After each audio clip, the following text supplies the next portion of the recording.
Assalamualaikum warahmatullahi wabarakatuh. Kembali lagi di channel Andun dan masih di segmen terbaru dari channel Andun. Pada video Andun kali ini, Andun akan membahas hal yang hampir semua orang suka dan hampir semua orang butuhkan. Uang. Andun akan membahas terkait sejarah uang, yang mana sejarah uang ini adalah sebuah kisah panjang dari peradaban manusia dari puluhan ribu tahun yang lalu hingga ke zaman digitalisasi seperti sekarang ini. Langsung saja, tidak perlu berlama-lama karena anak punya hak untuk mendengarkan cerita dan setiap cerita punya kekuatan untuk menanamkan kebaikan. Langsung saja kita masuk ke dalam cerita Andun sebelum tidur.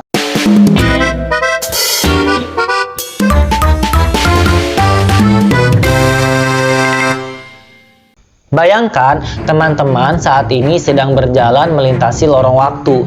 Setiap langkah membawa teman-teman ke masa ketika manusia belajar satu hal penting, yaitu nilai tidak hanya ada pada benda, tetapi juga pada kesepakatan.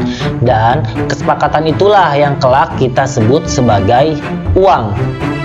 Jika kita membahas uang, maka kita tidak akan lepas dari beberapa era, yang mana pada era ini mempengaruhi atau berpengaruh besar terhadap perkembangan atau sejarah terkait uang. Yang pertama, zaman barter.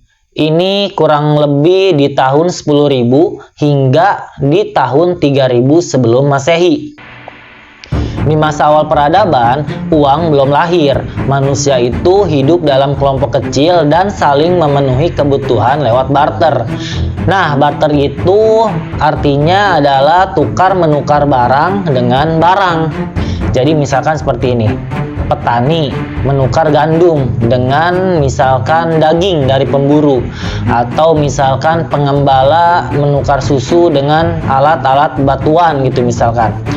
Nah, muncul masalahnya adalah barter itu tidak efisien. Misalkan kata petani kepada si pemburu, aku butuh kainmu nih, kain dari kulit hewan misalkan.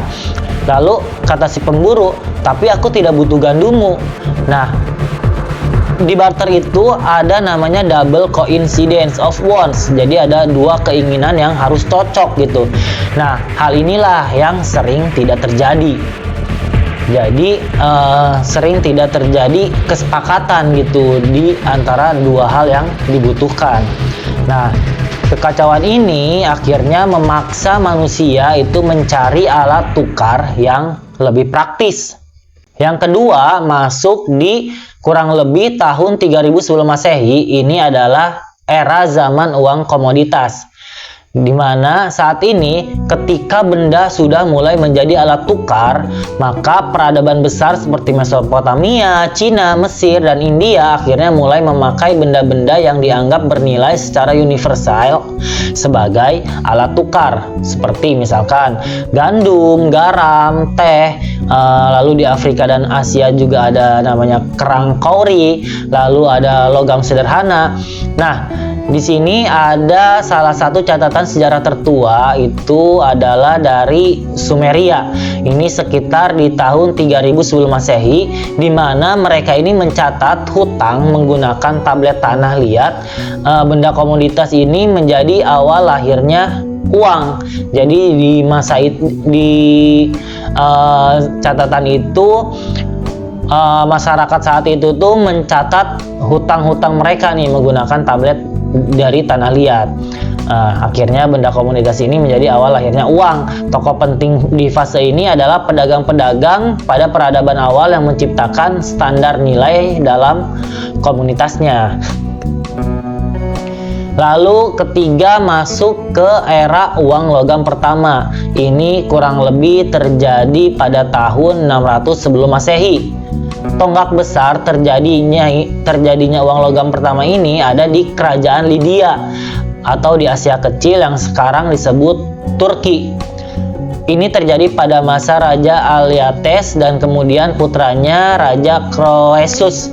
Mereka itu mencetak koin pertama di dunia dari logam elektrum atau campuran emas dan perak.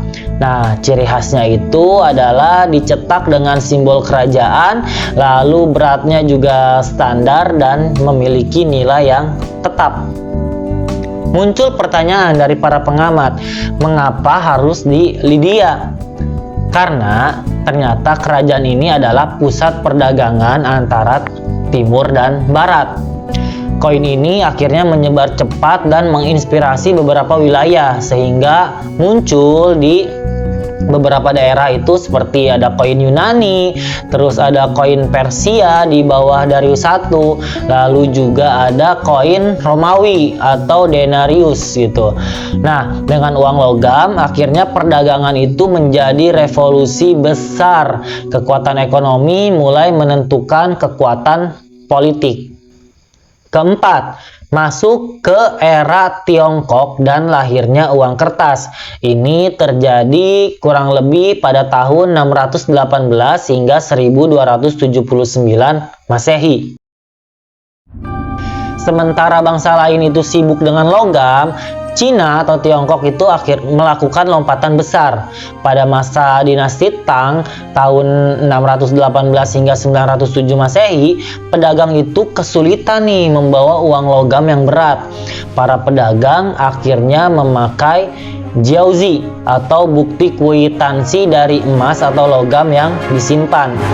Akhirnya pada masa dinasti Song atau di tahun 960 hingga 1279 Masehi, pemerintah akhirnya mengambil alih sistem ini dan mencetak uang kertas resmi pertama di dunia.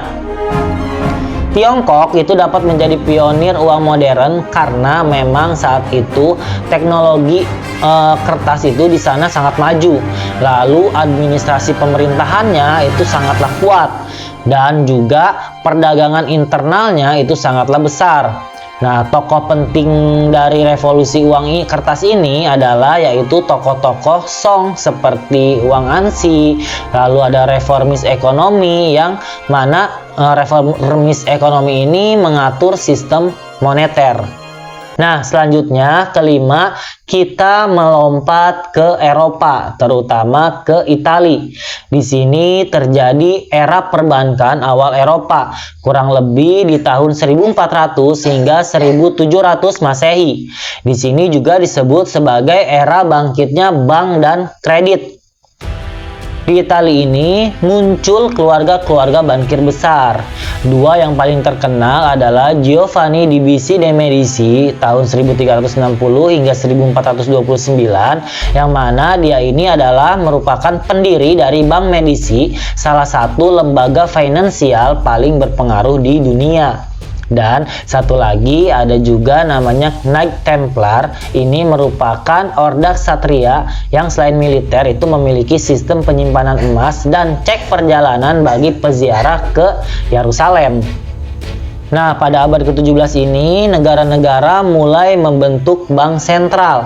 Ada Bank of Sweden ini di tahun 1668 yang mana merupakan bank sentral tertua di dunia. Lalu juga ada Bank of England ini di tahun 1694 yang mana bank ini itu menerbitkan banknotes pertama di Eropa. Akhirnya uang kertas mulai menjadi alat pembayaran yang sah. Keenam, masuk ke dalam era standar emas. Ini terjadi di tahun 1880 hingga tahun 1914. Era ini disebut juga sebagai era ketika uang dijamin oleh emas. Jadi, untuk menjaga stabilitas nilai, dunia akhirnya sepakat nih pada sistem gold standar. Jadi, setiap uang kertas itu bisa ditukar dengan emas sungguhan. Dan juga negara itu menerbitkan uang sesuai dengan cadangan emasnya. Tokoh penting dalam era ini itu adalah Sir Isaac Newton, yang mana pada tahun 1717 dia menetapkan naga emas di Inggris ketika menjadi Master of the Mint. Sistem ini berhasil menjaga stabilitas hingga Perang Dunia Pertama. Ketujuh, kita masuk ke era runtuhnya standar emas dan lahirnya uang fiat di tahun 1971. Jadi, Perang Dunia itu mengakibatkan depresi ekonomi dan meningkatnya biaya negara, sehingga membuat standar emas itu menjadi runtuh. Akhirnya, pada tahun 1971, Presiden Amerika Richard Nixon mengumumkan Nixon Shock, yaitu dolar tidak lagi bisa ditukar dengan emas. Inilah lahirnya uang fiat atau uang yang tidak memiliki nilai intrinsik tetapi sah karena ditetapkan oleh negara. Inilah uang yang kita pakai sekarang. For your information, uang fiat itu adalah uang yang nilainya berasal dari kepercayaan masyarakat dan berasal dari aturan pemerintah, bukan dari nilai intrinsik pada benda itu sendiri.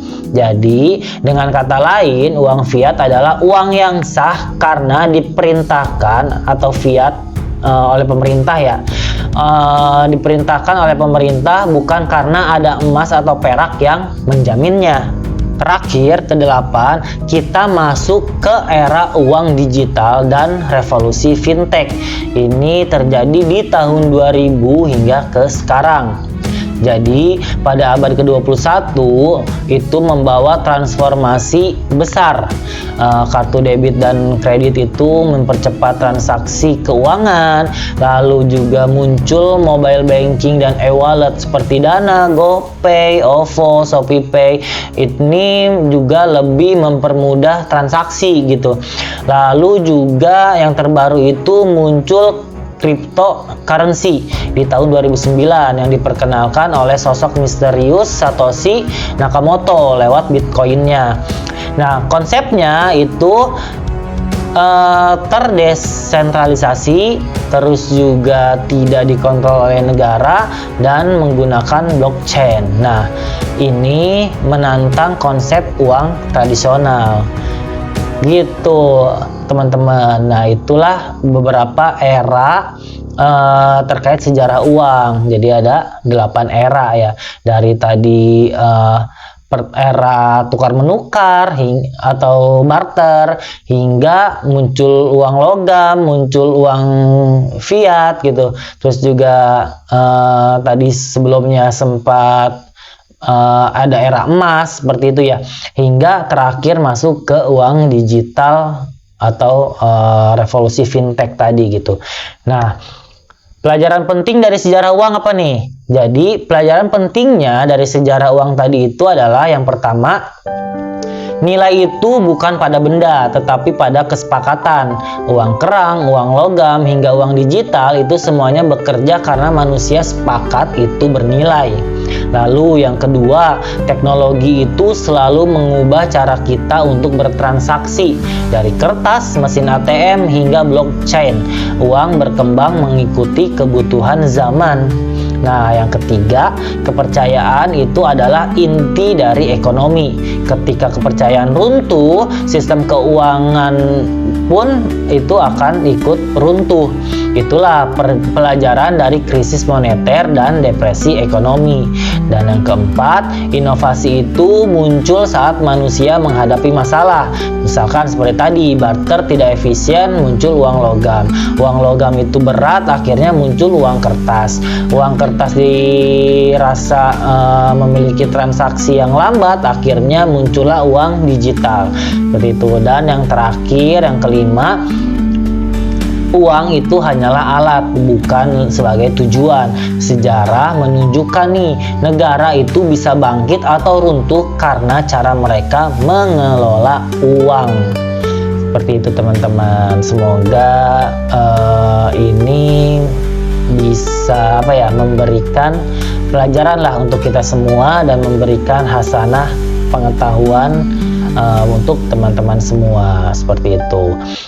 Semoga bermanfaat, tapi sebelumnya di like, comment, subscribe dulu videonya supaya Andun juga makin semangat buat kontennya, dan dicek juga, diklik juga notifikasinya supaya teman-teman juga tidak ketinggalan video-video terbaru dari Andun, dan di share ke sebanyak-banyaknya jika dirasa video dari Andun ini bermanfaat untuk banyak orang.